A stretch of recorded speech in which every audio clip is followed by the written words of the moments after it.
Hello, and welcome back to the Elemental I Ching. And today we're going to drink in GK55, one of the master keys of this incredible work called the Jing Keys, as well as in the I Ching. It's the hexagram of abundance, and it moves from the shadow of victimization through the gift of freedom to the city of freedom. As Richard describes, it's the joker in the deck, right? 2 words. And it's also this underlying fundamental frequency spectrum within all of the Jing Keys and within this great technology that lets us see the gift hidden in every shadow, that lets us to allow, accept, embrace the fuel of that victim, to look for where is the victim hiding in this situation, in my complexity, in my stress, in my failure, right? All the shadows of the Jing Keys, they're a victimization of our external reality and fuel an opportunity for liberation of a creative service in that grift, the freedom, the opportunity to serve and love and play with that same frequency without reacting or repressing against it. And where can we find our freedom?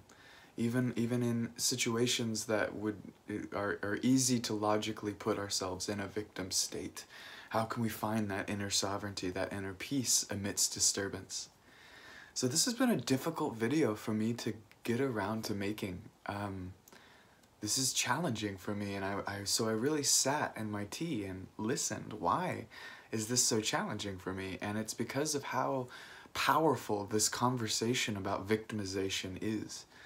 And as a person of privilege, with my race, with my current surroundings, with my opportunities of the gifts that I've been given in this lifetime, as well as my own traumas and challenges with death, with addiction, with family crisis, with money, with, I have my own path, and somehow I have a fear of being invalidated or of not having the right words or the right grace to talk about victimization, because it's easy to bypass using these kind of new age or as a friend of mine said, the new cage movement, right? These philosophies that can be very dangerous actually to the human psyche and to our life together. We have to be very mindful, heartful, aware with how we use this language in our inner process work and how we direct that language at someone else. And I know that there are a lot of people going through a lot of struggle right now in the world. I know people and friends and family and dear community members in my life struggling with deep anxiety and depression, struggling with really powerful changes in their life, struggling with death, struggling with illness, struggling with psychosis, and so there's all of this trauma and challenge that's being brought up to the surface. And in our world, in our global climate, there's just so much unease and unrest and agitation and potential fires being started. And it's a very intense time to be alive. So I'm really tender today, trying to speak with grace about freedom. And I can only really speak from my own aspirations, my own internal experiences, because I don't want to perpetuate a spiritual bypass technology that ignores the depths and the intricacies of things like sexual abuse, of power abuse, of war and decimation of the land and of our waters. There's a really important place that's being agitated. This hexagram is the thunder and the fire. This is the agitation, the wake-up call of the universe, the electrical impulse of disaster, of change, of challenge, to wake up the spirit of fire, to wake up the longing of the heart to be alert and aware and alive. And that's what challenge has done for me in my life. And then there are big problems, and then there are little problems. And the little problems are opportunities for me to get a handle on this prayer that is in my heart for to discover peace and freedom amidst disturbance and challenge in every situation, to open myself completely to the opportunity of being free right here, right now, with nothing to hold on to, with a trust in the divine circuitry of life, with a trust that everything that's brought to me is an opportunity for more love, for more harmony, for growth and inspiration and passionate intent.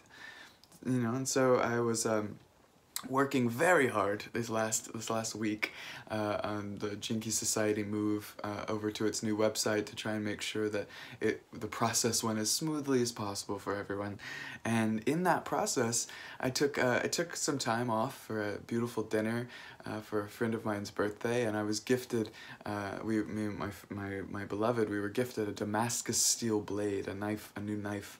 And as I was cleaning this beautiful new knife, I got a nice bite from this new friend, and it was an amazing opportunity to turn a deep moment of pain and even panic. I don't think I've bled that much in a while. It was an intense experience to feel all of that sensation and to feel even those tiny little blames of my mind of like, oh, I was distracted because of that, and oh, and just those little tiny ways to victimize yourself in the situation. And instead, I really took the opportunity, to pray with the knife and just honor, may this blood be an offering so that no one else in my family has to learn from this mistake.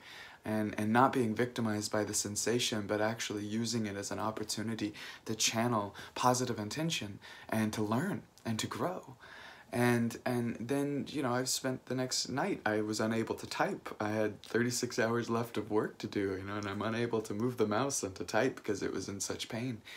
And so I trusted and allowed and received the moment as it was.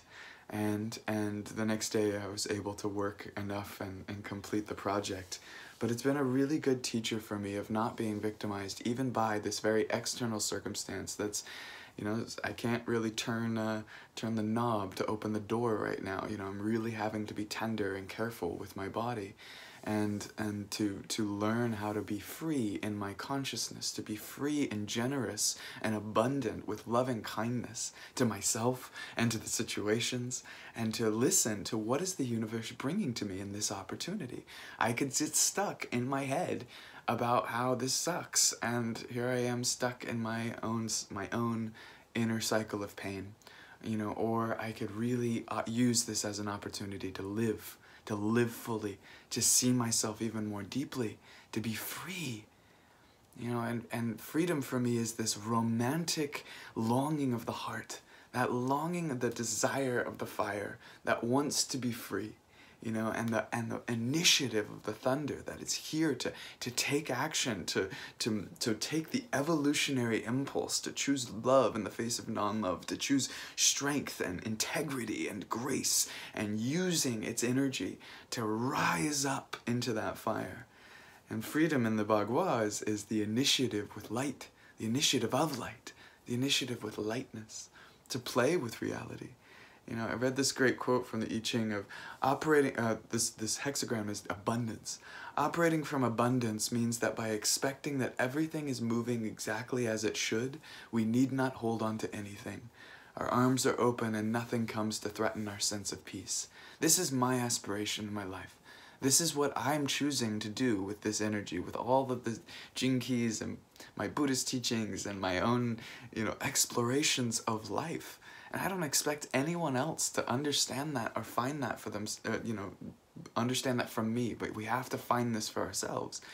I have lived through too many challenging situations, through trauma, through experiences of disease, through experience of detox, through experience of fear and terror and pain and suffering. And I keep seeing life growing and loving and spiraling. And even in the craziest of disturbance, I feel in my cells this opportunity to keep being this burning fire of love, to be the rapturous intent, to be in my ferocious devotion to life, no matter what the shadow and the obscurities and the victim mind wants to see. It's how I want to live my life. From the tiniest, the cuts of my daily life, to the big challenges and traumas that I experience, to the collective experience that we're going through, of challenge and detox, of destruction, thunder breaks things apart. It is a destructive force. It can split the tree in half. But it's also sending powerful nitrogen into the soil for new life to spring up. You know, the thunder in Taoist alchemy is not just the thunder of awakening the destructive part of that strike, but it's the green dragon of new life that is growing upward.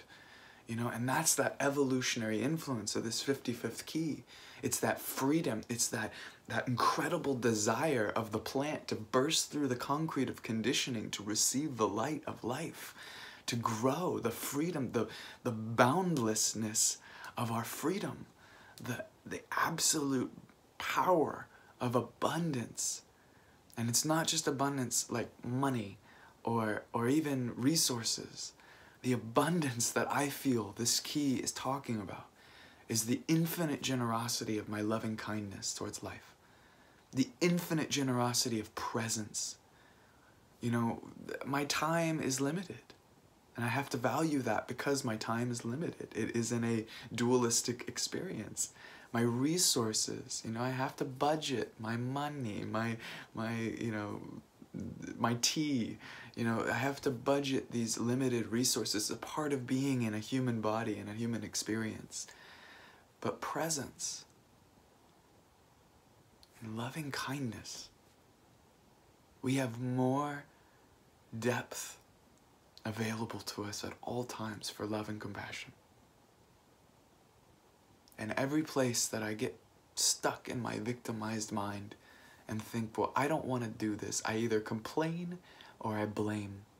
That's the reactive and repressive, this victimization. Are we complaining or blaming life? Well, can I just open my arms and receive life as it is and as it is becoming? I ask myself that all the time, and I find a well, an infinite well of energy, of love and compassion, of resources to rise up from me in response to life. Can I love the pain, the sensation, not from some wallowing, addictive, masochist. I'm a masochist. I like to get punished. There's a fire in there for me that helps me to grow, that helps me to learn how to eat sensation. It's a part of my life. But we don't have to learn just from suffering. Suffering is a profound, powerful teacher. And we do need to get in right relation with learning from these experiences. But it's not just suffering. There's a lightness there. There's a joy there. When we can take the story a little more lightly. So that's my goal in my life in every situation, is to keep finding that inner freedom. And I don't prescribe that that's easy.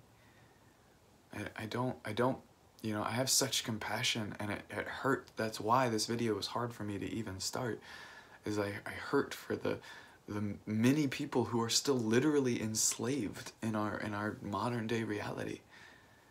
And the people who have been abused sexually and physically, and the wars and the genocide and the you know, this movement of eviction of people from their homes, and this disturbance.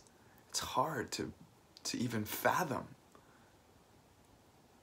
And I don't want my freedom, especially as an American, where freedom is supposedly one of our greatest values, but freedom is not, you know, sovereignty and freedom, it doesn't mean that you are alone in the universe. Like, my freedom impacts the world. My consumerist tendencies impact the world. It's important to get in right relation with how my life is a part of that larger weave. So I don't choose a freedom that isolates me, that is disconnected. I choose a freedom of awakened rapture, of the ability to be alert, be alive, to be love, amidst the disturbing waves, amidst the challenge. I feel it's the only thing I can do, is to cultivate that presence and that patience and that trust. Because the world's problems are way bigger than I can possibly comprehend how to help. I do my part as much as I can. But I do feel this evolution, this mutation of it's an inside job, that I have to get myself, my life into right relation. I have to discover freedom inside my cells. Because to be human can feel like a trap sometimes.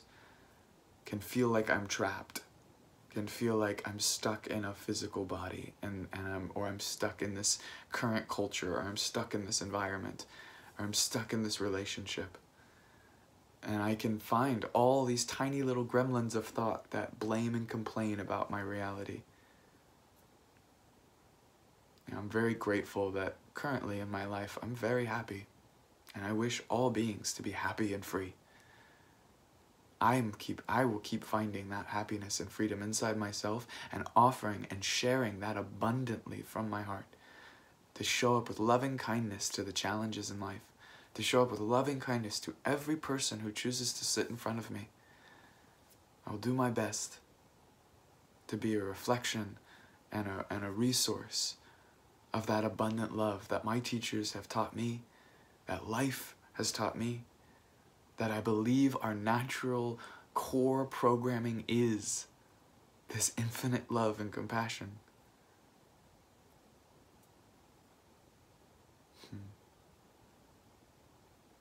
Many blessings on this day. May we inquire deeper, where is the victim hiding in my life?